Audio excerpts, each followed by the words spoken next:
We are sort of live. We had some problems today. LinkedIn wasn't playing. We are here on YouTube or on Facebook, wherever you find us. So hopefully some of you have found us here. There's too many. Welcome. Oh my goodness, yeah. Welcome to Motivation and Money with me, Mark Terrell, and my co-host, Fanny Snaith. How are you today, Fanny? Hello, After the everybody. stress of With the the wild last... world of television, eh? I know. Anyway, yeah. So yes, LinkedIn wasn't playing ball today. So anyway, we'll life goes on, and we are on YouTube. Hopefully, if you manage to join us there, and please join in and give us some comments. Hopefully, we'll get those, and that won't be another technical problem. But anyway, we'll do our best today. That's all you can do. We've had a bit of a spruce up on our little motivation and money show. Hopefully, you've seen that with our little promo video with us pointing, and also a little bit the show graphics are a little bit different as well. Nothing dramatic, but just slightly different. Anyway, today we're talking about the values factor. And interestingly, we just had a conversation about whether we should be doing this today or not, but we are anyway. It was my idea because I'm actually reading this book, which we both got at the moment, and I thought there is, values are connected to what I do with regards to motivation, very closely linked, and I believe that values come into play when we are talking about money. So, and the Values Factor is a book by Dr. John DeMartini, and love him or loathe him, he has, I think, value to bring to the conversation. So anyway, we're here today to talk about values. Fanny, would you like to sort of kick off some thoughts around values or the book or your experiences of I would. I'm having a conversation with somebody on Message and link things because they still can't find the link to the YouTube because Okay. But anyway, we're there. We're just there. I can't. It's weird. So the values factor. Here is my trusty copy, signed by the man himself, Dr. John DeMartini. I'm trying to remember whether I read this before I went to the breakthrough weekend or I didn't, but I do know that I found the book extremely helpful and extremely unhelpful at the same time. At the time. Yes. At the time. Right. So I'm going back to around 2019 now. Mm-hmm. I was in a very different place back in 2019, as I think probably we all were. It was pre-lockdown and everything. Mm-hmm. And it's interesting because we think about our values as what we find to be most important to us, right? And I think that what we tend to have in our minds are values that are to promote our highest self. Mm-hmm. So that we all talk about finding our true purpose, about finding our way in life, that if we find that way in life and we live by these higher values, as we call them, then everything sort of seems to slot into place. Mm-hmm. And we live a full and inspired life. And to all intents and purposes, I think that that's true. However, I don't think it's that easy, because I was talking to my friend Tara Halliday, who's a lovely, lovely, lovely lady, specializes in imposter syndrome. And we were having a deep conversation about this. And I was going, so what happens then when you are not necessarily a very good place in your life and you should, and that was one of the Dr. DeMartini's talks about values that are socially idealist, really. I should do this and I need to do that, etc., which are not your higher values. Your higher values are the things where you do things that you really do enjoy, the things that you find real great pleasure from. But what then if you find yourself self-sabotaging, for instance, actually undertaking behavior that isn't serving your highest life? Mm-hmm. Are you then saying that those are your values? At that point, that was the time for me when I tossed the book aside and said, that's crap, right? Yeah. However, if you continue down the DeMartini road, mm-hmm. he is very much a guy who says that everything has benefits, and everything has benefits and everything has a negative side. Doesn't Hmm. matter what you look at, whether it be with good things, bad things, Hmm. whatever. And all of those things need to be taken into consideration. And actually, and he also says, and he's got a little values test on his website, little exercise you can do. Yeah, it's in the book And as well, I think. yeah, he says that if you look around you, what you're doing, those are your values. And you go, well, it's quite, what you want to do is you want to fight against that, because you go, how can that be? But if you're choosing to sink a bottle of wine and put on and watch Netflix, and yet you are refusing to say that that's what you value, because you're doing it, but it's obviously self-sabotage. So how can I work with this silly book? It's not going to work. What it does invite you to do is to start exploring the why.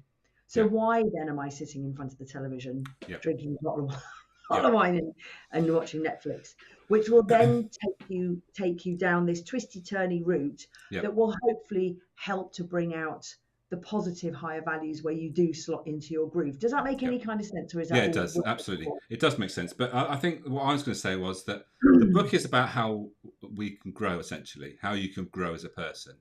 And I Yeah, think the thing that really resonated me, and it's early on in the book, is when he talks about the challenge and support, which I talk about a lot with my leadership work, is that we need both. We need support and we need challenge. It's when we yeah, get those things a bit out of sync or unbalanced is when we are not particularly operating our best. So, yeah. if we are, you could say that when we are doing only the things that we want to do, like watching Netflix, that could be just only support and no challenge. So, we're just doing something that gives us comfort. Yeah. Um, Or the does it? opposite, but I don't, I don't know. This is a conversation. This is. I'd just like to say that we are glad to say that our friend Russ Grimmett at Juice IT is watching. Hello, Russ. He found us. Hi, Glad you Russ. found us. Somebody found us. Um, uh, Good to have you here, Russ. But that's when I thought, well, this would be interesting to talk about this, because I believe that we do need both of those things going on in our life. We need support, but we also do need challenge. So it's about getting those things in balance, and making sure that we are not obsessed by either one or the other. Because if we are just acting out of just comfort all the time, then we're not growing, we're not challenging ourselves, we're Yeah, not yeah, doing yeah. things. Good point. Yeah. Yeah. So that's how I would put that, what you've just described, in when we're just doing things just to get comfort. We're easy can fall into that, especially when we're going through a bad time. We have lots of things going on in our life that we just don't know how to deal with. And that's, you could say that's a symptom of having too much challenge. And so when you've got too much challenge, you just go to that place of support where you just think, I can't deal with this. I'm just going to do the things that make me feel good. And it might be eating, watching TV, whatever, drinking alcohol, whatever it might be for you. It's a coping mechanism um, which allows you to sort of move, well, just cope with what's going on in front of you and not have to deal with that challenge that is just too much for you. So that's my spin on it. Um, Yeah. and and going back to what our values are, and bearing in mind that what we do, I do my work with motivation, you do your work with money. Those are heavily driven by values, the way we handle those things and how we use them. Especially, I think money. Obviously, you'll give me what you think about values and what they're connected to money. But the most telling thing, which is, and this is ironic, really, it's not the thing that motivates us most that is the most important thing in most cases, especially when I'm working with business owners. Sometimes it's the thing that motivates us least. So you could say the thing that's least important to us, or lowest on our value scale, that needs to be addressed. So it needs that challenge is the thing that we need to overcome to allow us to do the so it's about balancing that up. So that Give lowest us an motivator. example. So let's give you one that everyone would. So lowest value is being materially wealthy. So connected to money. So that's the thing you least are motivated by. So money and material satisfaction. So Okay. if you're running a business and that is your lowest value or your lowest motivator, how much attention are you paying to those, like your pricing, getting sales, all those sort of things? It will not be your top most priority. You won't be paying, you will not probably be paying enough attention to it. And so consequently, your business, which relies on it, is suffering because you're not doing enough around selling. Yeah. Can I interject there for a second? Yeah. So over to you on that. You are perfectly describing one of the strongest traits of the creator artist. Mm-hmm. So if you look at artists, Yeah. historically, there's the story that goes with it that they don't usually make money until after they die, when their paintings become valuable. Yeah. It's never about the money, it's all about the art. So this is going to be one of their money and material stuff is going to be their lowest motivator. And so therefore, if they're trying to earn a living from their art, it doesn't happen. Therefore, like you're just about to say, and I'm going to let you say it rather than me, we focus on that thing that ranks the lowest, right? Yeah. So, and this is one of the things that Dr. DeMartini talks about, is that if you would like to have something as your of higher value, let's say for instance money, but you find yourself ranking it, it being well down the list, you can actually work on it then by linking it to something that's higher on your values. So let's say for instance, money is not really important to me, but I love traveling. Mm-hmm. Well, you need money to travel. So basically you can raise money in your values. Like I remember John saying, if you don't value money, you'll never be wealthy. Yeah.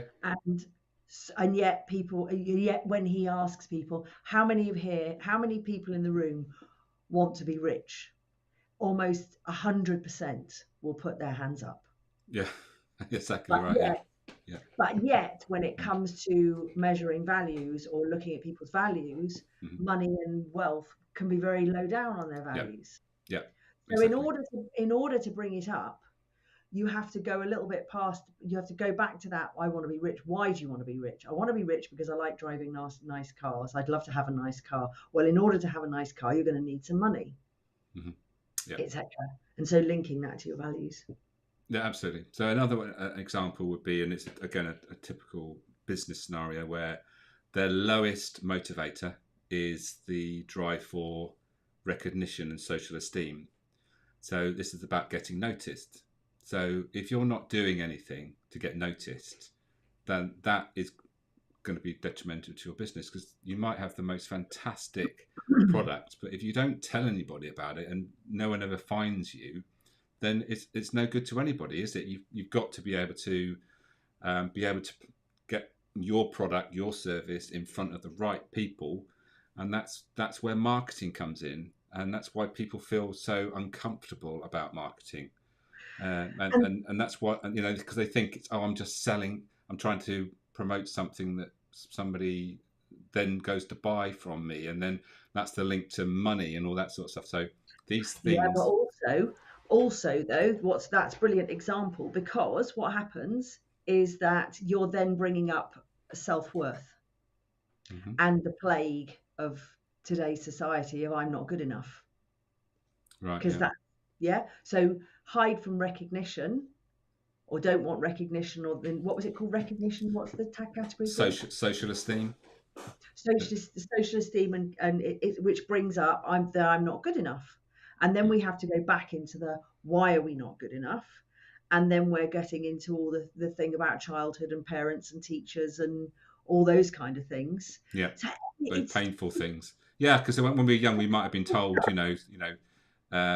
what's the saying used to be? Little kids should be seen and not heard. Yeah. Well, you remember when I did my motivational map?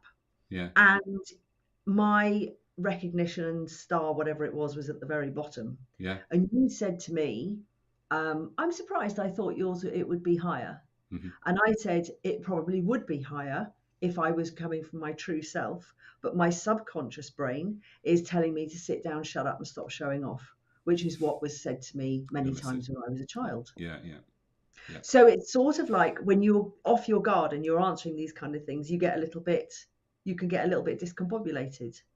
yeah, yeah, yeah. But I mean, a lot of these things are connected to what happened, our yeah, previous experiences, obviously, and that's our attitude to everything those things. Are again, you must do lots of work with money and what was drummed into your clients when they were very much younger, or an incident happened, or they lost a load of absolutely. money, which sort of these things stick with us unless we can sort of overcome them and find a way that so they're not really becoming that obstacle, But which what I've mm, learned more and more over the years is that it's not, you can't just go um, money messages, um, recognition messages are in that block. Everything becomes intertwined. mhm, It yeah, all becomes, because I remember when I did all the work on, thinking about my values, my wealth being high on my list. It took X amount of time to realize that the wealth being on my list was an away from motivation rather than a towards. We've talked about this before. mm, So, again, when it's high on my values, is it because I think it should be? Or do I really want it to be? And I've had to do a lot of thinking about that. And actually, wealth isn't anywhere near as high on my list as it was before. yeah. Yeah, and a lot of the time, I think we want to be in a position where we don't have to think about things. So if we don't have to think about money, then it's not on our radar. So sometimes when you've got enough and you don't have to worry about having to pay the bills, then money isn't an issue. But obviously, if your Yeah. circumstances change, your house burns down or something like that, and your Your circumstances mortgage suddenly interest, changes, your your mortgage attitude, interest. motivation is going to change because it's now front of mind. I've got to change my behaviour because I have to recoup what I've lost. Yeah. What you Um, mean, something like your mortgage interest rate rising from 2% to 6%. yeah, I mean it's dramatic, isn't it? Real life problems. Still going on now. Yeah, no, Yeah. that's what's most people are facing this year is their mortgage rates going up dramatically. Yeah. Mm. So, what was interesting about this then?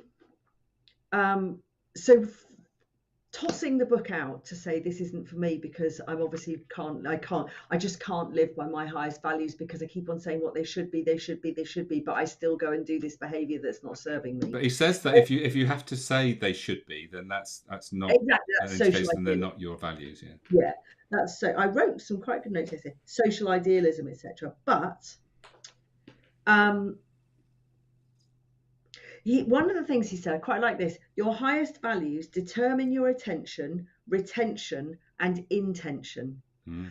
Now, I found that was quite interesting because I'm not sure that negative behavior, i.e., what's the coping mechanisms, the things that you do when you're in pain, actually have all those three. Hmm. Right. That makes sense. Yeah. Yeah. Okay. But the thing I wanted to mention though is that when you are finding it tricky to find your values or to actually think fall into your groove. I like to call it falling into your groove. When you like everything just sort of feels right. You love what you do. You don't Hmm. feel like you're going to work every day. You wake up with a spring in your step. The In sun is your flow or whatever you want to call it. Yeah. in flow, in alignment, Hmm. everything going on, Yeah. and you put your head on the pillow and you go, that was another good day, right? That's I think that's I don't know. Is that rare? I don't know. Maybe anybody watching this might be able to tell us how often that happens for them. But I mean, that's not what we're all looking for, isn't it? That's where we want to feel like that. That's for sure. Well, it's But finding what isn't that when we're getting that balance right with challenge and support? We feel as if we're achieving something, and the obstacles aren't too big that we can't get over them, and we feel that we're on that sort of journey, and it feels right. Um, Well, it's But that feeling of unstoppableness, isn't it? It's that yeah, feeling. yeah, yeah, yeah, You yeah, get to that point. I mean, yeah. there's a lovely little thing in the front of the book here. So, what is the values factor? And then he's got a little thing from Mahatma Gandhi, and it says, Hmm. "Your beliefs become your thoughts become your words become your actions become your habits become your values, and your values become your destiny." Hmm. Good old Gandhi. But I think there's, if we were to look at that sort of reasonably cynically, that can go in two directions, right? Doesn't always have to go on the up. It can No. also go on the down. So I think we have to be careful with this. And whilst John talks about 50% of this, 50% of that, etc., etc., etc., Mm.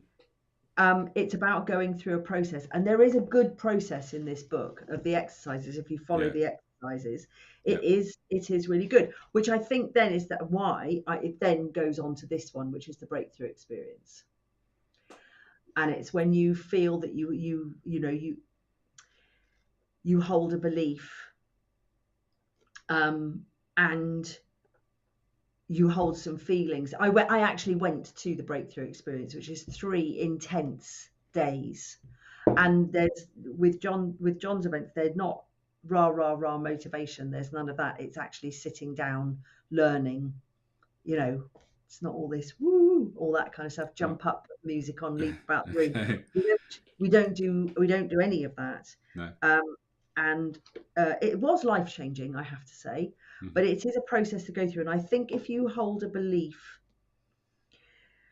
or a feeling about something that's very strong to you that you would like to get rid of, but you feel that you can't, Hmm. then the breakthrough experience is a great thing to do. The reason I mention it is because I think sometimes when you're thinking, I can't find my values, I don't know, I can't do it, I'm overeating, or I'm smoking, or I'm doing this stuff that's not serving me, there'll be a reason why. Yeah. And at the back of the book, he has an example of a lady who went to him because she thought she was addicted to eating. And obviously she didn't think that was in her she didn't think that was of her good value for her, right? Hmm. Because she was upset because she was overeating. And what John basically then goes through a process and says, all right, I want you to sit down and find 150 reasons, 150 things for you to benefits of you Hmm. overeating. And she of course says, well, there aren't any, are there? Hmm. And he goes, I bet there are. And this is the same thing that we do in the breakthrough process, the Right. breakthrough experience. And so she started to think about it. And then he pointed out the different areas of her life, the spiritual, family, physical, Mm. all that kind of stuff. And said that, there are all those different areas to look at. Why don't we look at each individual part of those areas, Mm. each of those areas.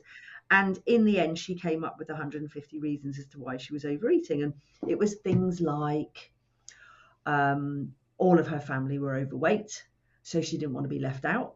Hmm. Her sister was a bit of a bully when she was younger, and her sister was bigger than her. She wanted to be bigger than her sister. When she lost weight, she got a lot of baggy skin. She didn't want that. Mm. And other reasons that came up, which suddenly gave her the subconscious reason for overeating. And Yeah. when you can then start to understand that, it takes the venom out of why do I hate myself for Yeah. doing this? Yeah. Yeah. It it neutralizes it, so Hmm. you can then move forward Yeah. in your higher values. And it's interesting how it came out that her highest values were being close to her family, i.e., she didn't want to be left out if she wasn't overweight. Hmm. Achieving recognition and acknowledgement, which was all to do with she I can't remember what that was now, but anyway, so it was there were different things Hmm. that it flipped it over the other way. And I think that it's easy to read this book at the beginning and sort of toss it aside. So I suppose what I'm saying is stick with it, Mm. and there's lots of learning in there, and maybe partner it with this one. Mm. Okay, so we're just about done in time, but I just want to mention the part values plays in relationships, and I think it's interesting where he talks about the 4 types of relationship. Talks about careless, careful, and caring. And it says that when you are careless, you are only living by your own values. Yeah. When you are careful, you are living by your of the other person's values. Yeah. But caring is when you are, what Doing does he both. say? There, basically, you are living your values, but in with regard to the other person's values Yeah. as well. And And I your think own. that's something to we can all learn by, especially at work. I think when we're not getting on with someone, what is the value that's getting in the way here? But also, all relationships are based on values, and when our values are not in a line, that tends to when we get to a sort of situation where we're in conflict. So there we And are. and there again, it's basically everything is about that balance, isn't it? Mm-hmm. Yeah.